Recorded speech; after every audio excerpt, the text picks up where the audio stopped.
So, ito, good morning mga ka-best friend. Uh, Honda Dream 100. So, yung front fork niya, papalitan natin ng ito, Yamaha V50.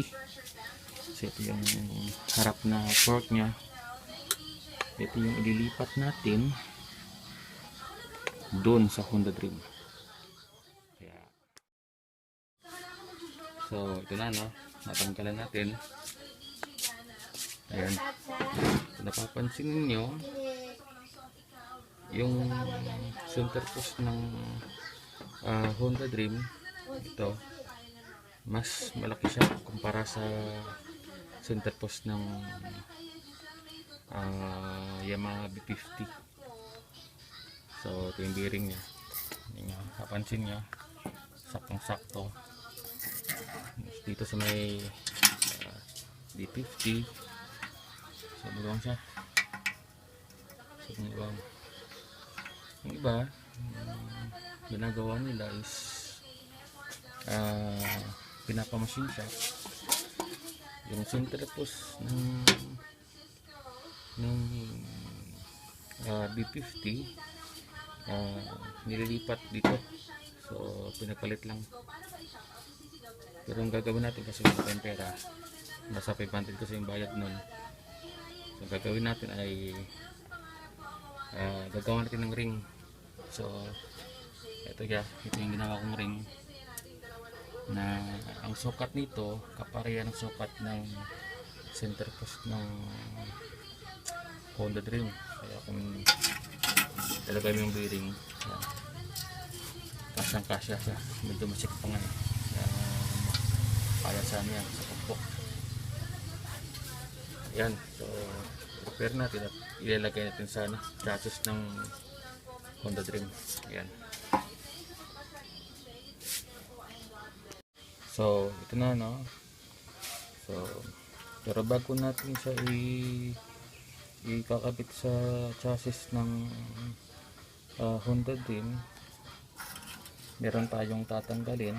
Ito yun, papansin niyo, ito yung dating lock ng C70.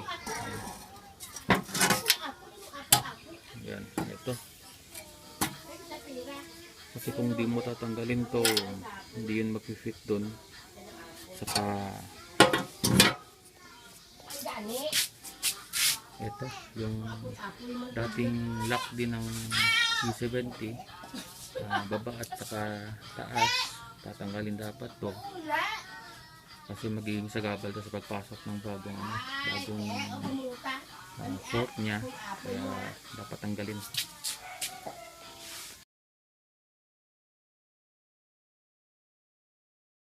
So ito na, natanggalan natin yung sinasabi kong sagabal kanina.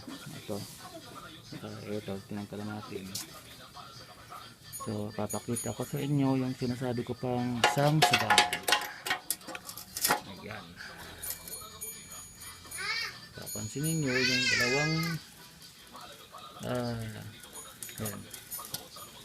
Hindi ko alam yung tawag dyan. So kailangan tanggalin para may pasok sagad yung front fork ng B50. Tanggalin natin yan.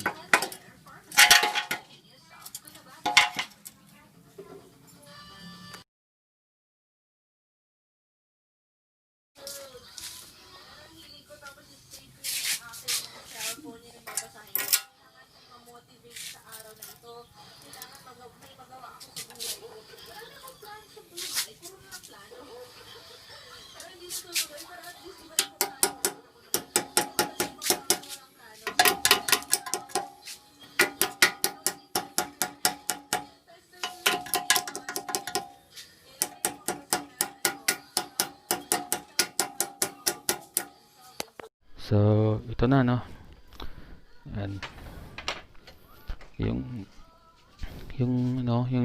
sinasabi kong sagabal kanina, tinanggal ko na. So ginamitan ko siya ng ng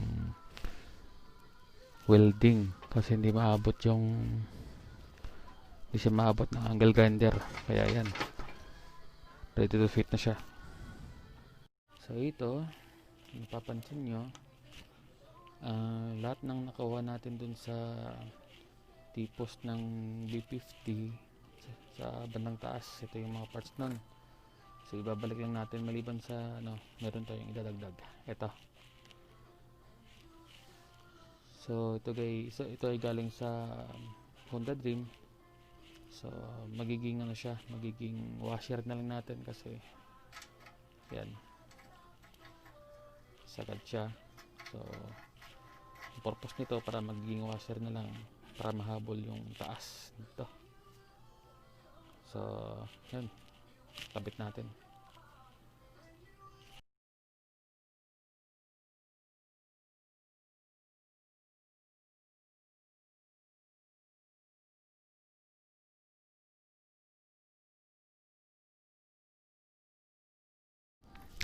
Ayan, okay na siya. Makabitan natin. So ang susunod natin na gagawin ay yun. Eto.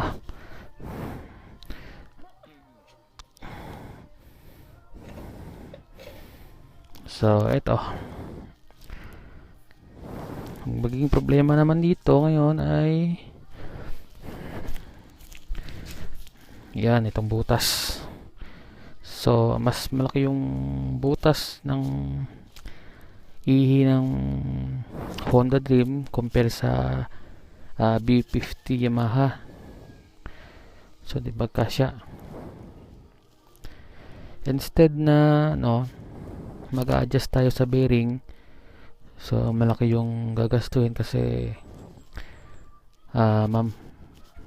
magpa machine shop pa at imamasin yung yung bearing nun para makalagay tayo ng maliit na na ihi tawag namin dito Yung gagawin natin, budget meal tayo kasi medyo makapal naman, papansin nyo kapal. So butasan na lang natin ng i-drill na lang natin yan para magkasya to. So makakatipid tayo, hindi tayo pupunta ng machine shop, so magiging madali yung trabaho natin. Yan.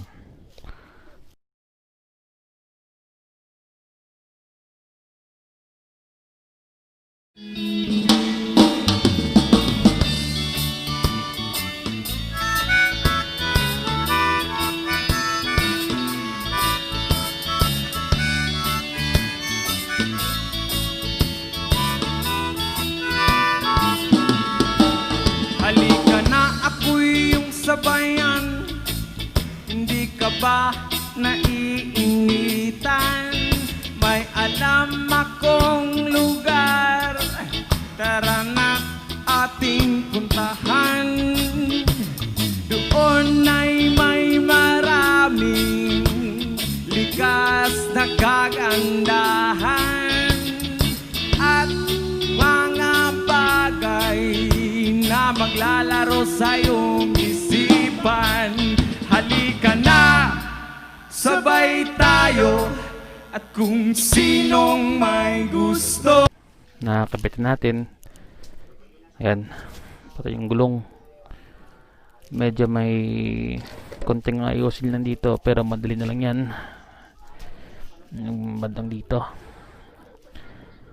gagawan lang ng ring yan, susukatin yan, saka gagawan ng ring para nasa level siya, nasa gitna dito. Ayan.